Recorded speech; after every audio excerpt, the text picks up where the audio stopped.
Yo, hello mga kabebe loves. Naghahanap ba kayo ng mga murang bilihin tulad ng mga sapatos, helmet, sombrero, damit at mga gamit pang bahay? Punta na kayo dito sa Barangay Baksil, Sitio Natulnog mga kabebe loves. At hanapin lang ang bahay ni Madam Grace Baniaga dito sa Baksil mga kabebe loves. Dahil marami kayong mga pagpipilian na mga bago pa mga kabebe loves. Tulad ng mga ito mga kabebe loves. Kaya piling-pili na, may mga tsinelas at iba pa mga kabebe loves.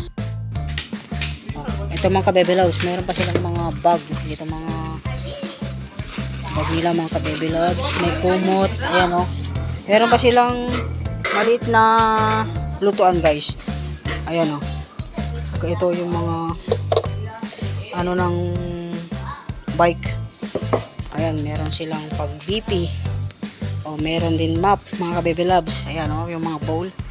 Ayan mga, ito meron din silang solar. Oh, ito pa mga kabebe loves. 400 lang mga kabebe loves. Itong butane. Ayan, stove butane. Ito, ano itong mga to? Oh, marami pa silang mga gloves mga kabebe loves. Oh.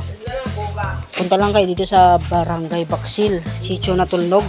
Malapit lang sa eskwelahan. Yan lang yung elementary school mga kabebe loves. So, ayan oh. Meron pa silang air fryer mga kabebe loves, rice cooker. O yung mga stainless na paglagyan ng mga ulam guys. So ito yung mga bowl.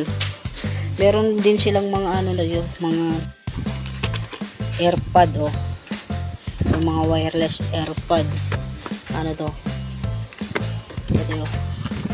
Hindi na kayo mga kabebe loves. Siguro mga mura lang to. Pupunta lang namin dito mga kabebe loves. At saka meron din silang mga CCTV. Ayan oh.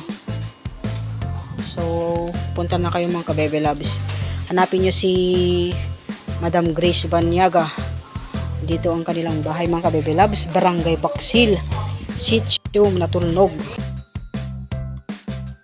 Hanapin Madam Grace Baniaga. Ayan o, chinelas magaganda mga kabebe loves. Punta na kayo pa. Ano pang hinihintay nyo? Punta na. Meron pa silang mga tindang mga chinelas mga kabebe loves. Kung gusto nyo bumili dito guys. Dito lang sa Barangay Baksil, Sitio Natulnog mga kabebe loves. Kung may makita kayong bahay na kulay pink, dito besides sa elementary school mga kabebe loves, dito lang. Tara, punta na kayo.